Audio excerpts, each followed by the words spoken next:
Welcome back to Wisconsin Family. We are on location at the J&K Security Solutions Model Smart Home. I'm excited because we're going to be talking home security with them a little bit later in the show. I am too. We're going to learn a little bit about how easy it is, I think. It is pretty easy. Yeah. It's pretty easy. Ladies and gentlemen, if you have ever wondered how the mind and body are truly connected, then you should look no further than Jessica Schultz from BeYOUtiful Minds and Fitness. Jessica, welcome. Thank you. Glad to see you. I'm glad to see you too. First time on Wisconsin Family. You've been on Girl Talk once, and we're really glad to have you with us today. Thank you. I'm glad to be back. So talk to us about, give us a little bit of background of you and Definitely. how you started BeYOUtiful Minds and Fitness. I should Sure. say BeYOUtiful. BeYOUtiful. So I'm a marriage and family therapist as well as a certified fitness trainer. And so I work with individuals, couples, families, and helping them improve their well-being, not only their physical fitness, but their mental fitness. And so I do that through the combination of personal training and marriage and family therapy. I love that philosophy. Like Justin said, the mind-body connection, I think, is so powerful, and I love that you get that and help empower others to understand that. It's really important. So combining those two, personal training and therapy, talk about some steps that you've taken to help families or help a person recreate their lifestyle. Sure. Well, first of all, everyone's pretty scared, to talk or to check in with me, right? Because, personal trainers are a little intimidating. Going to therapy can be intimidating. So what I really do is just try to get to know the person and look at what are your goals. So what do you want to be able to be your best self? And then what is your obstacle to getting there? Because obviously they're looking to me because something's not clicking or working for them, right? So we have to assess those obstacles.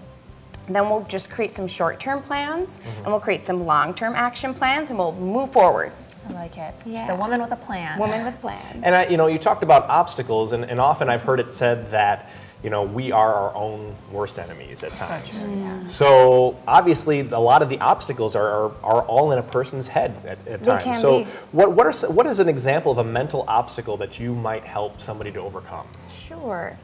I think a lot of my clients talk about emotional eating.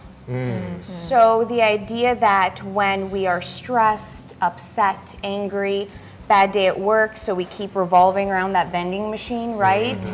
Or our boss says something to us, and so we go to this break room and have a couple brownies, and so the idea of using food to cope with our feelings. So we work a lot on just checking in with ourselves, learning some emotional regulation tools, learning more about what we're truly feeling, bringing in some skills to be able to just be with ourselves instead of using something to maladaptively cope.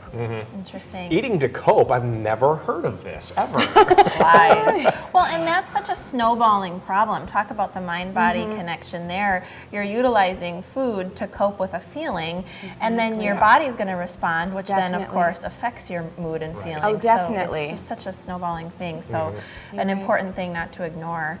On the same lines, let's talk a little bit about an issue that you see a lot regarding physical fitness, because there's a lot of people that struggle with that as well in trying to get motivated. Exactly. So when I train with my clients, a lot of my clients are looking for, when I first meet them, accountability. So the idea of being present with them, helping them with their homework, scheduling their workouts, and really helping them be accountable to not only themselves but somebody else.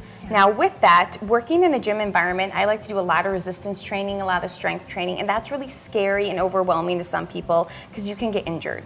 So what we do is also focus on safety. So accountability, learning proper form, and just being really safe so that you feel comfortable in the gym. Then the second step is moving into a direction where you're your own advocate and your own person to check in with. You're accountable to yourself. So then we work on increasing discipline and really changing from an external source that motivates you to inside yourself to motivate yourself. It's so smart because it's a learned habit, right? It is. I mean, essentially, it might not be that you don't understand the principles behind it, but you need somebody to get you started, hold you accountable, and then help you adapt that behavior as part of your regular life. Yeah, definitely, of course. I'm getting it. And we've talked about the concept of self-care and how that really has to, the whole lifestyle change has to come from a place where you have a desire to really take care of yourself versus I just need to lose some weight. Yes. I mean, it's like I need to take care of myself and maybe losing weight will happen and maybe it won't, and that's great. but I really just need to take care of myself, I think. Exactly. A lot of my clients, you know, you can go, there are personal trainers everywhere, right? And so I'm really looking for someone who's interested in recreating their lifestyle. Right, yeah.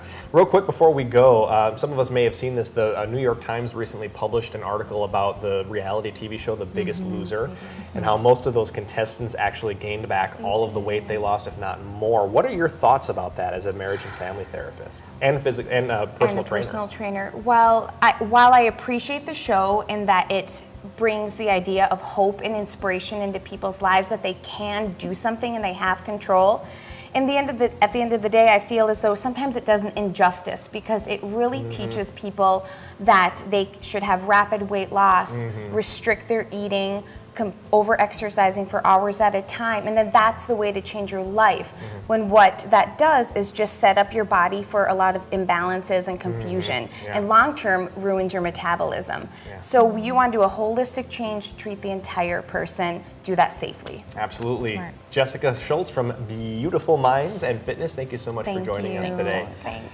Don't go away. When we come back, we're talking repurposing and Picker's Paradise with Best of Janesville. It's Wisconsin Family.